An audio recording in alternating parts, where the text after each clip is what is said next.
우리 방송 청취자 여러분 안녕하십니까? 브라보 마이 라이프 고선미 인사드립니다.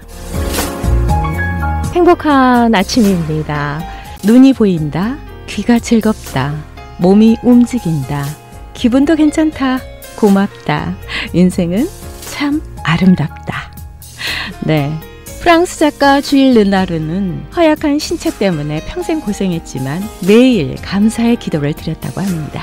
오늘도 우리가 익숙하게 누리는 모든 것들, 현재라는 지금 이 순간만큼은 내가 살아서 숨을 쉬고 있다는 사실, 이 특권과 축복 그 자체만으로도 이미 완전하지 않을까요?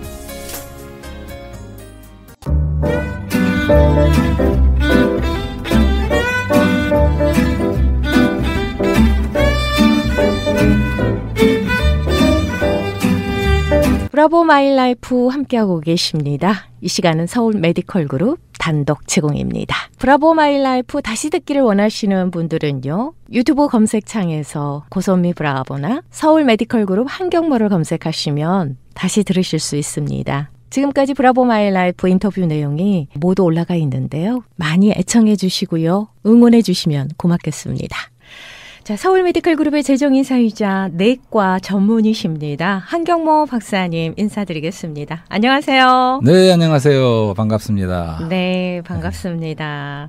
자, 지난 시간에 이어 오늘은 주제가 뭘까요? 네, 제목은 사람의 아들이라고 잡아봤어요. 사람의 아들이요? 제목 같은데요? 예, 예. 이문열 작가의 이문열 작가의 대표 처음 나왔을 적에 사람의 아들. 이 사람의 아들이라는 소설로 유명해지기 시작한 그런 네네. 제목이 사람의 아들이죠. 아하, 예예. 그래서 지난 시간에는 우리가 사람의 존귀함에 대해서 우리가 그러니까 우리가 바로 사람인데 사람이 존귀하다는 얘기를 했었죠. 근데 네. 이제 오늘은 사람의 아들이라는 제목으로 한번 생각해보고 얘기해 보려고 합니다. 네네네. 어떤 네. 식으로 어떤 방향으로 네. 제시를 해주시고 이문열 소설가 궁금합니다. 이문열 씨 하면 네. 사실은 1980년대 90년대 하여튼 한국을 대표하는 가장 많이 읽히는 네. 그런 작가였었죠.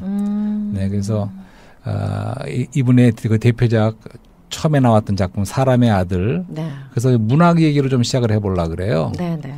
예, 그래서 우리가 인문학을 그동안 얘기해오면서 인문학은 문사철, 문학과 역사와 철학을 우리가 탐구한다. 네. 이런 말씀 드려왔는데 네네. 문학 좋아하세요? 문학소녀셨어요? 네, 문학소녀였어요. 저는 중학교 그러시구나. 때부터 네. 그 시를 좋아해가지고요. 그러시구나. 예, 그 누가 김소월 시집을 선물을 해줬는데 그 시집을 그냥 아무 뜻도 모르고 막 읽고 다녔어요. 네. 친구랑 함께 잔디밭에 앉아서. 예, 저들 학창 시절부터 문학을 좋아했는데, 그러니까 문학이라는 거를 이렇게 하시는 분들을 보면 네. 그런 생각도 들어요. 그러니까 문학과 결혼했다. 아니면 문학을 구원과 모든 것으로 올인한 분들이 아닌가. 네. 참 그러니까, 대단한 분들이시죠. 그냥 생활 방패 이런 정도가 아니고, 그러니까 시인이든 이런 작가든 네. 네. 문학을 이렇게 하시는 분들 보면 네. 정말 문학과 완전히 그냥 거의 완전히 빠져서. 그렇죠. 그게 인생이죠, 뭐. 네, 인생을 이제 문학을 통해서 어떻게 보면 우리 인생의 구원을 얻는다고 할까, 네. 아니면 진리를 찾는다고 할까, 네. 아니면 자유를 얻는다고 할까. 이걸 문학을 갖다가 통해서 문자라는 그런 문학을 통해서 글쓰기를 통해서 네.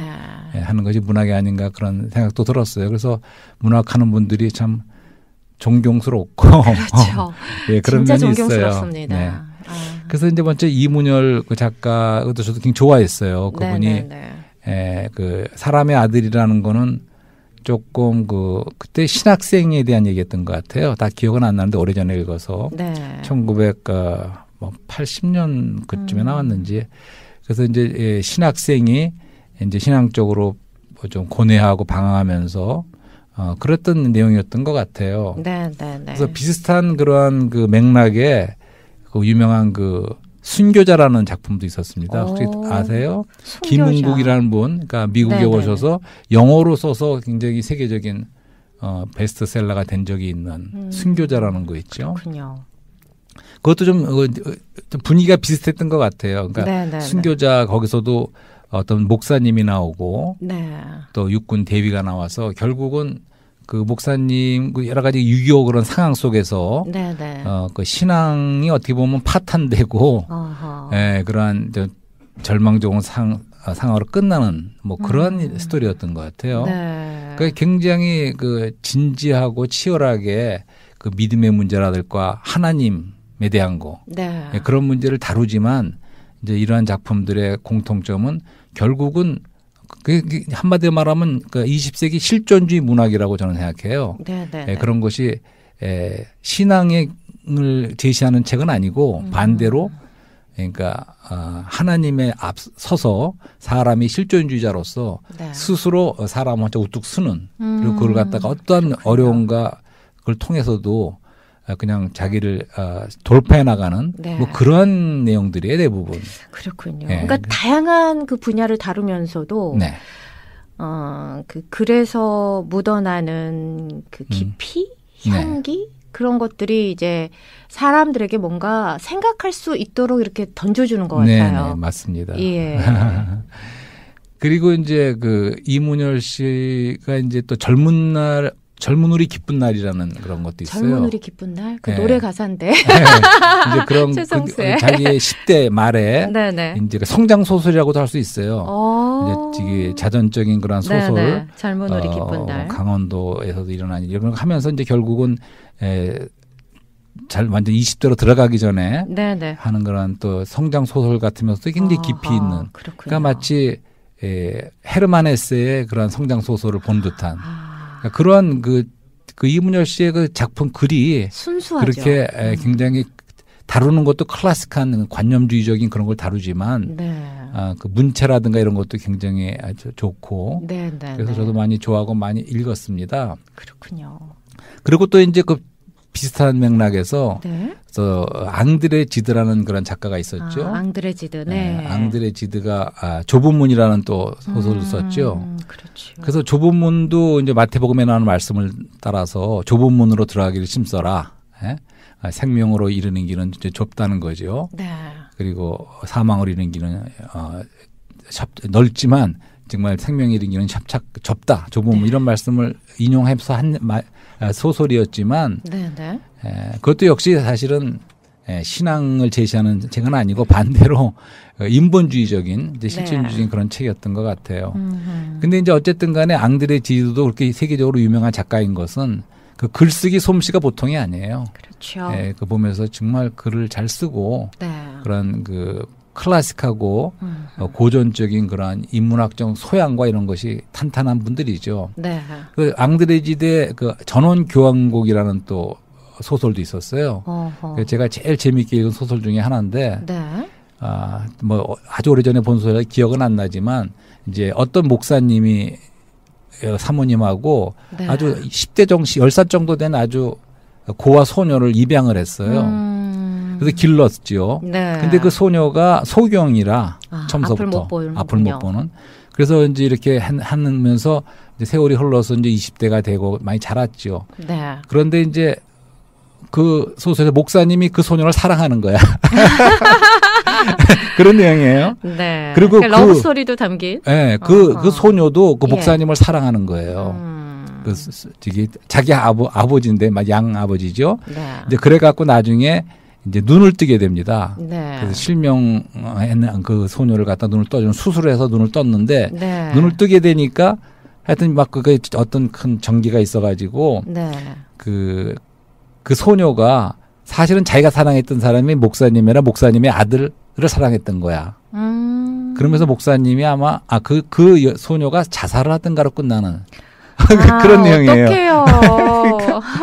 새드하게 끝나요. 예. 그런 아주 재미는 있고 그런데 그래서 다시 말하지만 이런 실존주의 문학 이것이 사실은 그때 이제 저도 이제 젊은 날 그리스도를 만나서 신앙을 갖게 됐는데 이제 그러고 나서 읽은 그런 소설들이 그 소설 자체가 재미있고 탄탄하고 하지만 사실은 거기서 제시하는 것이 그러니까 완전 비신앙적인 거예요, 사실은. 그러니까 인간이 굉장히 독립적으로 실존주의적으로 나가는 이제 그런 걸 제시한 소설들이었죠. 그 우리가 그동안에 여러 번 얘기했지만 성경도 상당히 문학적인 부분이 많죠. 그렇죠. 성경에 나타난 우리가 그동안 얘기했던 아가서라든가 시편, 잠언서, 뭐 전도서, 잠언 뭐 이런 게 또 욥기도 사실은 시어로 돼 있는 문학적인 면이죠. 그러니까 구약 성경 전체는 율법과 선지서의 글과 그 역사와 시편, 그러니까 시로 된 그런 걸로 구성되어 있는데 또 신약에서도 많은 스토리들이 굉장히 문학적이죠. 사실은 예를 들어서 그렇죠. 간음하다 잡힌 여인이 그리스도 앞에서 사람들이 와서 돌로 치려고 하는 그런 그 장면을 생각해 보세요. 얼마나 하나의 연극 무대 같기도 하고 그렇죠. 문학적인 그러한 스토리라고 느껴집니다. 네. 너희 중에 죄 없는 자가 저 여인에게 돌. 네, 그래서 뭐 문학을 좋아하지만 하여튼 저는 오는 그래서 이제 문학은 하여튼 멋이 있지 않습니까?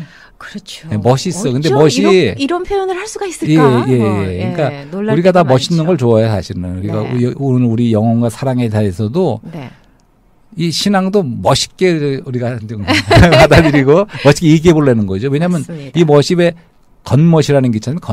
겉멋만 든다. 그런 걸 말하는 게 아니라 속에 진짜로 멋이 있는 이제 그런 것을 말하는 거죠. 문학이 멋이 있는 것인데 깊이가 있고.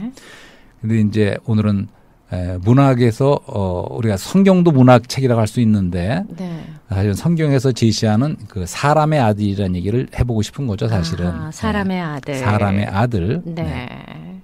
이 사람의 아들에서 그 사람의 아들이 누구죠? 사람의 아들? 사람의 아들이 성경에 나오는 그 그리스도가 스스로를 자신을 부를 때에 하나의 독특한 명칭이 인자였습니다. 인자가 이런 말씀이 있잖아요.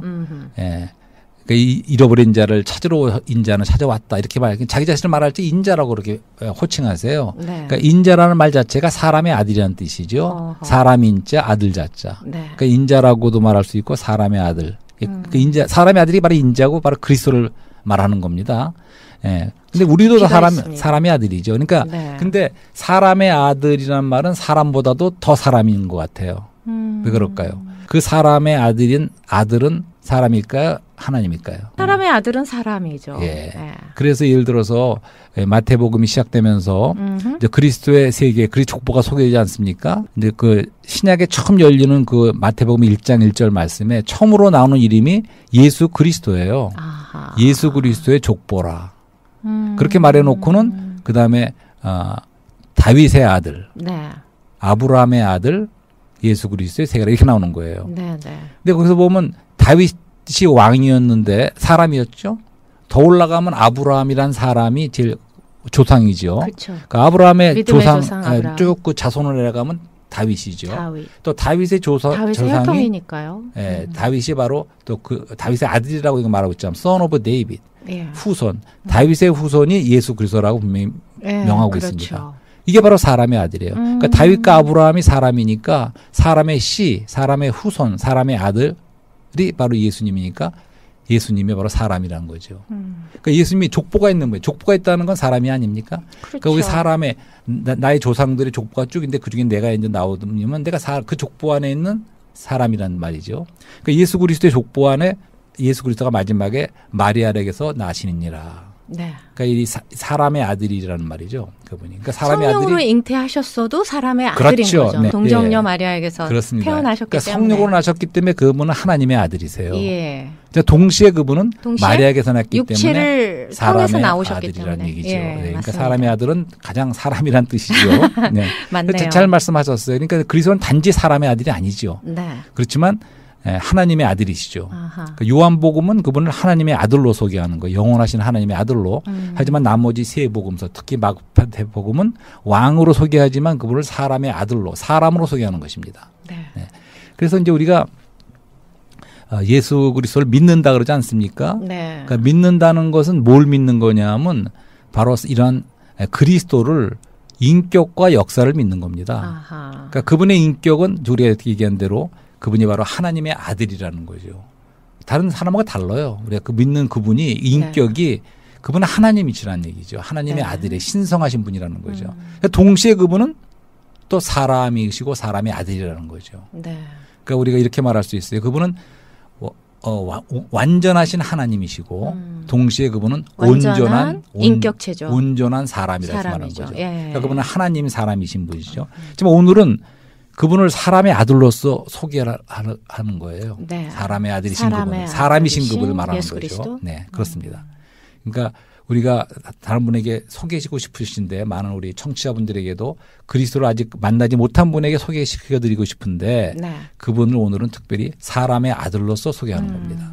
이렇게 선뜻 믿음을 갖지 못하는 이유가 아니 어떻게 성령으로 태어나셨다는 거야. 그럼 말도 안 된다. 예. 네, 과학적으로 의학적으로 남녀가 맞습니다. 결합을 해야 예. 생명이 잉태되는 건데 나는 그건 믿을 수 없다. 뭐 그렇게 말씀하시는 분들이 참 많습니다. 예. 그러니까 하나님이 계시되면 네. 성경 말씀이 하나님의 말씀이고 거기서 네. 말한 대로 그분은 성령으로 잉태하신 하나님의 아들이시다. 그게 믿을 수 아멘. 있죠. 네. 근데 하나님이 안 계시다 그러면 안 믿어도 돼. 그러니까 둘 중에 하나예요. 그죠? 근데 네. 하나님이 분명히 계시기 때문에 네. 성령으로 잉태해서 네. 하나님의 아들로 나신 분이다. 네. 동시에 그분은 사람의 아들이다. 이제 그런 말씀드리는 거죠. 네, 그래서 이제 맞습니다. 우리가 그러니까 객관적이고 주관적이라는 말이 있지 않습니까? 네. 그러니까 우리가 그분을 믿는다는 것은 단지 어떤 우리 바깥에 계신 분을 객관적으로 이렇게 믿는 문제가 아니라는 거죠. 네. 그건 우리 안으로 우리와 함께하는 겁니다. 연합이 된다. 성경의 비밀은 사실 연합입니다. 믿음의 비밀 연합이고. 그러니까 그리스도와 우리가 하나가 되는 거예요. 네. 그건 더 이상 객관적인 게 아니에요. 자, 그래서 그분은 이제 인격을 얘기했는데 두 번째 방면으로 믿는 것은 그분의 역사를 믿는 겁니다. 역사. 그분이 거치신 과정의 그렇죠. 역사가 있죠. 네. 제일 중요한 게 뭐냐면 성육신의 역사가 있어요. 하나님이신 분이 사람이 되셨어. 맞습니다. 그 성육신의 역사를 거치셨죠.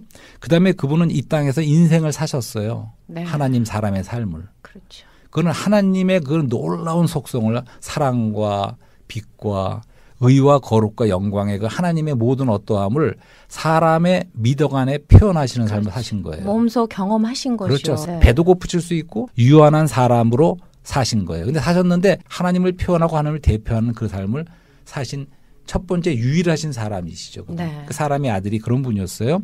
그래서 그분이 인격과 하나님의 아들이면 사람의 아들인 인격과 그다음에 그분의 역사, 그건 성육신과 인생이 삶이 있지만 네. 거기서 끝나는 게 아니라 진짜 중요한 그 역사가 뭐냐 하면 바로 죽음과 부활의 역사입니다. 네. 그분의 죽으심, 그렇죠. 십자가의 죽으심, 그것이 역사죠. 네. 그것은 우리의 모든 죄를 용서하고 부정적인 것을 다 끝내는 그러한 죽음이셨죠. 그러니까 어떻게 보면 만유를 포함한 죽음이라고 할 수 있어요. 모든 걸 끝낸 겁니다. 부정적인 걸. 그다음에 부활이 오죠. 네. 그분은 부활하셨어요. 그럼으로써 이제 새로운 게 시작이 되는 거죠. 네. 이제 그러고 나서 또 승천이라는 게 있습니다. 하늘에 올라가셨어요. 부활 승천하셨죠. 부활 승천하셨죠. 네. 그래서 하늘에 올라가서 영광의 보좌에 네. 앉으셨죠. 앉아 계시죠. 네. 모든 권위를 받으셨죠. 하나님으로부터. 그러니까 온 승천 안에서 그분은 온 우주에 완전한 머리의 권위로 취임하신 거예요. 이제 이런 것이 그분이 거치신 역사입니다. 네. 이제 그런 인격과 역사를 다 우리가 믿는 거예요. 네. 단지 우리가 객관적인 사실, 그분이 나를 위해서 뭘 해줬다는 정도가 아니고 네.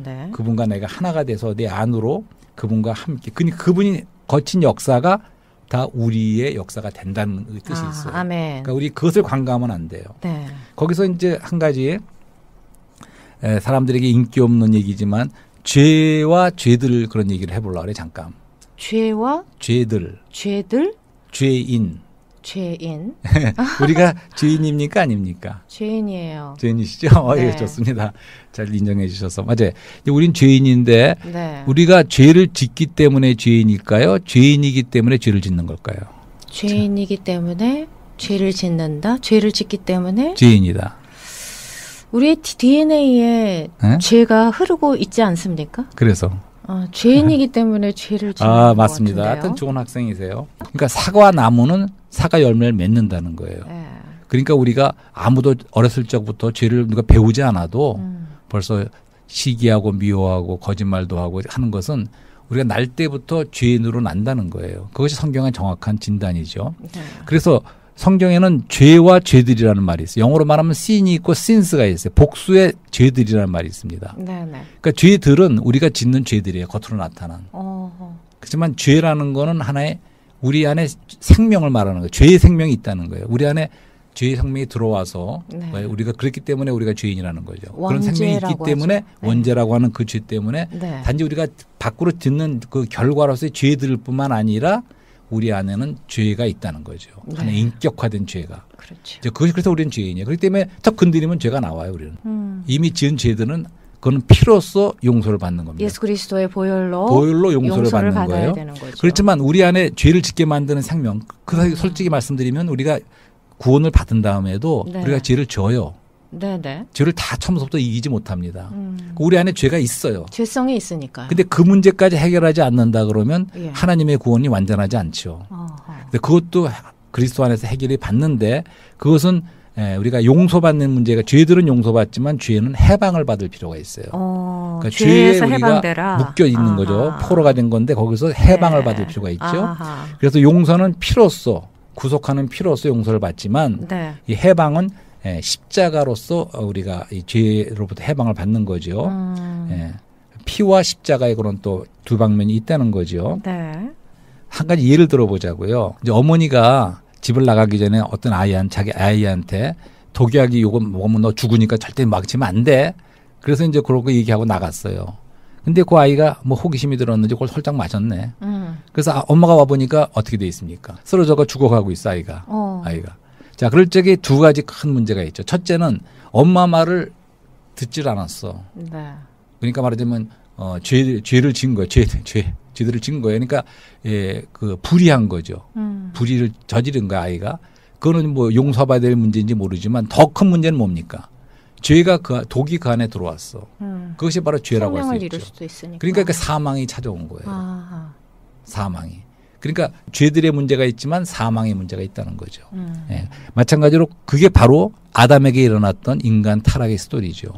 그 에덴 동산의 모든 것은 따먹어도 되지만 네. 선악과 절대 나무의 열매만큼은 절대로 따먹지 말아라 네, 했거든요. 그 말을 거역하고 불순종하고 하와가 먹었죠. 하와가 시작해서 먹었죠. 근데 그때 유혹하는 뱀이 있었죠. 네네. 그 유혹에 맞습니다. 보니까 보암직도 하고 먹음직도 해서 따먹었단 말입니다. 네네. 따먹고서 아담에게도 줬어요. 예, 바로 그 얘기하는 거예요. 그때 사람 속에 죄가 들어왔고 네. 그 원죄로 인하여 태어나는 모든 사람은 아담의 후손은 사람의 아들들인 우리들은 다 죄를 갖고 태어난다는. 어쨌든 우리 안에 생명으로 들어오셔서 생명이신 그리스도가 이기는 생명, 부활 생명으로서 우리를 죄의 문제도 구원을 받는 거죠. 네네. 우리 고선미 씨는 낙관주의자입니까? 비관주의자입니까? 다시 물어보는 거예요. 낙관주의자입니다. 낙관주의자죠. 오케이. 자, 그래서 이제 나중에 성경의 끝에 가보면 네. 요한계시록이 과거 시제로 쓰여졌다 그래요. 오. 결론이 성경의 결론과 우리 모두의 운명이 믿는 자들의 운명과 모든 것은 새 예루살렘에서 영광의 빛과 이것도 거룩한 성이라고 하고 생명의 성인 그 예루살렘에서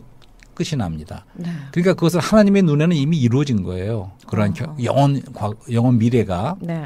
그렇기 때문에 우리는 낙관주의자일 수밖에 없는 거예요. 그러니까 지금은 우리가 약한 것 같고 많이 실패하는 것 같지만 결국에 가서는 그분이 그렇게 이루신다는 거예요. 그래서 어떤 목사님은 이런 말도 했어요. 그러니까 그렇게 이루시는 게 하나님의 열심이다. 네. 그것도 참 맞는 말이에요. 하나님의 열심이란 말을 했어요. 그렇게 하나님은 그렇게 우리를 구원하셔서 끝까지 이르게 하는데 열심이시다는 거죠. 네. 또 하나님의 사랑이라고 할 수도 있고 또 하나님의 능력이라고도 말할 수 있겠어요. 하나님은 그렇게 하실 수 있는 분이세요. 능력이 네. 있으세요. 또 하나님의 지혜라고도 말할 수 있죠. 의와 거룩하게 함과 구속이 되신 그리스도가 바로 우리의 지혜지죠. 그리스도로 인해서 지혜신 분으로 인해서 결국 이루십니다. 또 한 가지 마지막으로 신실하심 때문에도 말할 수가 있어요. 우리가 새 언약 얘기하지 않았습니까? 언약이라는 것이 우리와 맺은 계약이나 마찬가지인데 이제 그분의 그 신실하심으로 네. 결국은 그걸 이루신다는 거죠. 아하. 근데 이런 모든 구를 완전히 구원하시고 거기 이르게 하는 알파와 오메가. 알파와 바로 오메가의 역사. 사람의 아들이신 그리스도라는 거죠. 아멘. 네. 그래서 아까 우리가 그분의 역사를 얘기할 적에 하나하나가 그분이 사람의 아들로서 하신 거예요. 역사가. 그렇죠. 그러니까 한 가지 예를 들면 죽으신 것은 사람으로서 죽으신 거예요. 네. 하나님은 죽으실 수가 없죠.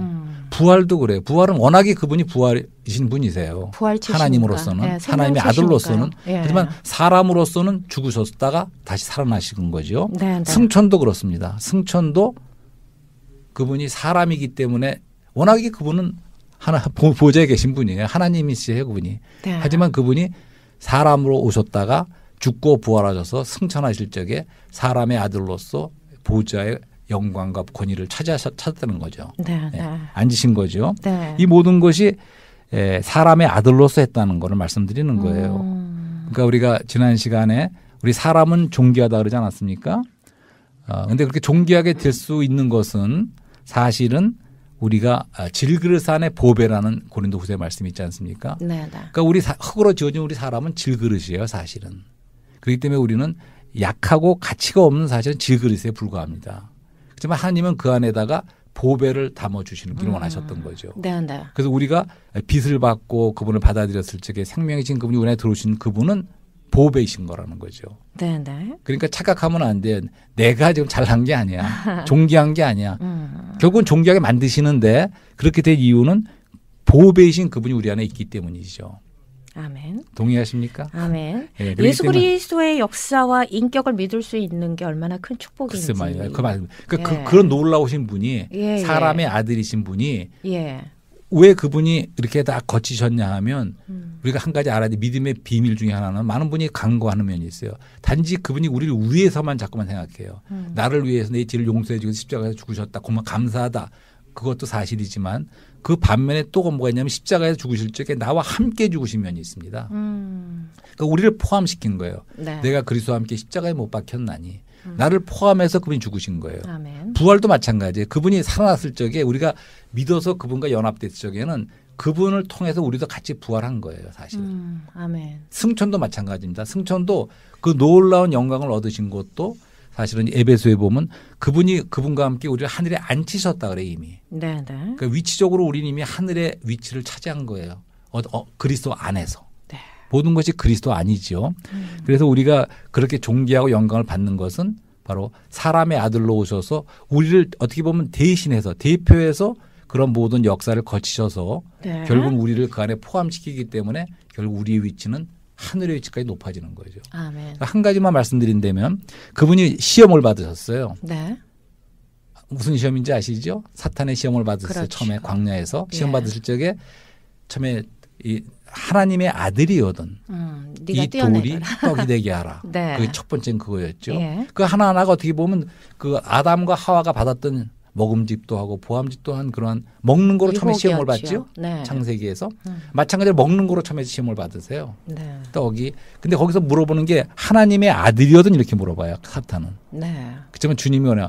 인자가 사람의 아들이 떡으로만 살 것이 아니라 하나님의 나오는 말씀을 신명기의 말씀을 받아치시잖아요. 네. 거기서 그리스도께서는 사람의 위치를 그대로 고수하십니다. 그게 중요한 포인트예요. 네. 예를 들어서 그렇네요. 그분이 그 시험을 이겼는데 네. 아담은 실패했지만 그리스도는 시험에서 승리하셨습니다. 그때 하나님으로서 승리했다면 우리하고는 상관없는 거예요. 그렇죠. 아까 말했죠. 사람의 아들로서 인자로서 시험에서 승리하셨기 때문에 세 번 다 물리치고 승리하셨기 때문에 그것은 우리의 승리를 말해주는 거예요. 네네.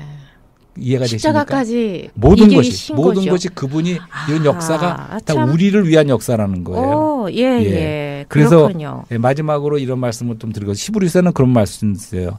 그러니까 히브리서 2장 6절에 사람이 무엇이고 한데 주께서 저를 생각하며 인자가 사람의 아들이 무엇이기에 주께서 저를 권고하시나이까. 네.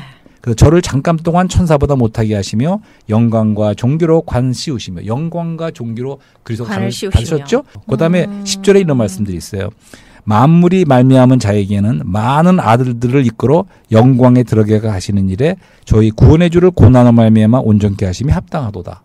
아마존 밀림을 개척하는데 처음 한 사람이 개척자가 길을 뚫면 나중에 많은 사람들이 그 길을 그냥 들어갑니다. 트랜스 그렇죠. 아마존. 마찬가지로 그런 면에서 그리스도는 하나의 파이어니어, 앞장서신 분이 됐어요. 그분이 먼저 십자가 영광으로 들어가셨기 때문에 이제 우리들이 다 그 영광으로 들어간다는 겁니다. 브렉드루의 축복인가요? 그래서 그렇기 때문에 다시 한번 우리가 사람이란 말이 왜 고귀하고 존귀한지 아시겠죠? 왜냐하면 사람의 아들이신 그리스도께서 그분이 오셨기 때문에 결국 우리들의 운명은 존귀하고 영화로워지는 그러한 위치까지 간다는 거죠. 아멘. 그것이 모두 사람의 아들 때문이라는 거죠. 사람의 아들이신 그리스도를 맞습니다. 이렇게 정말 만나볼 수 있기를 그리스도의 바랍니다. 축복이네요. 그렇습니다. 그 축복을 우리는 받은 자들이고요. 그렇습니다. 자, 하나님의 사랑과 능력과 지혜 안에서 평안과 행복을 누리시는 우리가 됐으면 좋겠습니다. 축복의 메시지 고맙습니다. 네, 감사합니다.